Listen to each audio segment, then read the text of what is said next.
وقتی فرش قرمز تبدیل میشه به صحنه تئاتر، وقتی یه لباس بیشتر از یه بیانیه سیاسی و هنری حرف برای گفتن داره، اون موقع یعنی یا متگالا یا جشنواره کن. بیایم بریم سراغ عجیب ترین و جسورانه ترین استایل‌های امسال در این مراسم ها.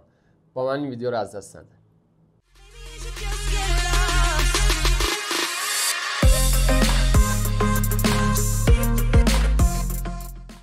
سلام رفقا، چطوری؟ من عرفانم. به قسمت دیگه از کانال یوتیوبم خوش اومدید. امروز قراره به استایل سلبریتی‌ها در دو تا مراسم خاص امسال یعنی متگالا و جشنواره کن بپردازیم. بخش اولیم درباره متگالا است. متگالا تم امسالش ریویکینگ فشن، یعنی یه تم رویایی با الهام گرفته از داستان‌های افسانه‌ای که اینجا جسارت رو به سلبریتی‌ها میداد که با استایل‌های خاصشون روی صحنه حضور پیدا کنن و این جشنواره رو جذاب‌تر کنن. بریم سراغ استایلامون. بریم سراغ نفر اول، زندایا. در مراسم متگالای امسال زندایا با یک کچه‌وال ستیکی از برند لویی ویتون حاضر شد که طراحی فایل ویلیامز بود و یه جورایی نماد دایانا راس و بیانکا جاگر هم به نمایش گذاشته بود و با کلاه لبه‌دار خیلی عجیب و خوشگلش جزو برجسته ترین چهره‌ها در مراسم متگالا بود.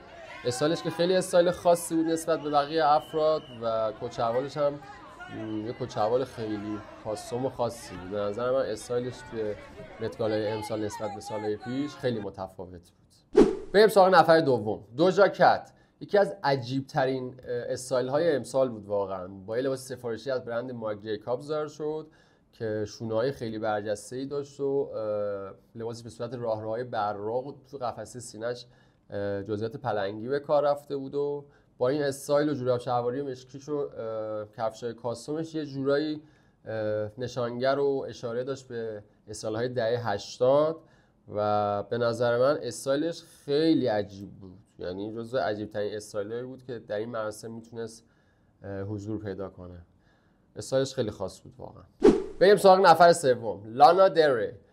این سلبریتی معروف لباسش طراحی شده از برند الکساندر مک‌کوین بود که یه جورایی الهام گرفته از درخت بود و یه ترکیب شاعرانه از طبیعت و تاریکی رو داشت به نمایش میذاشت. به نظر من لباسش خیلی دارک و خاص بود و جزو عجیب ترین و خاص‌ترین استایل های امسال بود. این سلبریتی با این استایل خاص در متگالای 2025 خیلی درخشید و جزو افرادی بود که خیلی به چشم اومد و دیده شد.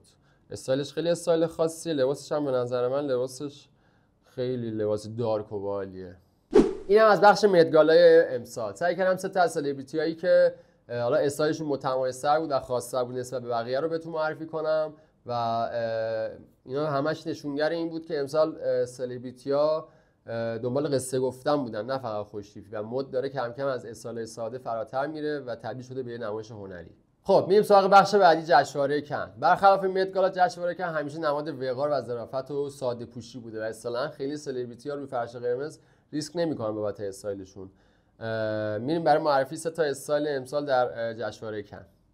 نفر اول، آنیا تیلر جوی، بازیگر و سلبریتی معروف، امسال با لباسی از برند دیور ظاهر شد که خیلی مینیمال و شیک و با حال و هوای دهه 50 روی فرش قرمز قرار گرفت با استایل خودش. استایلش خیلی استایل متفاوتی بود حالا نسبت به افراد دیگه‌ای که در این جشنواره حضور پیدا کردن و خودم هم خیلی استایلش دوست داشتم. به نظر من خیلی شیک اومده بود.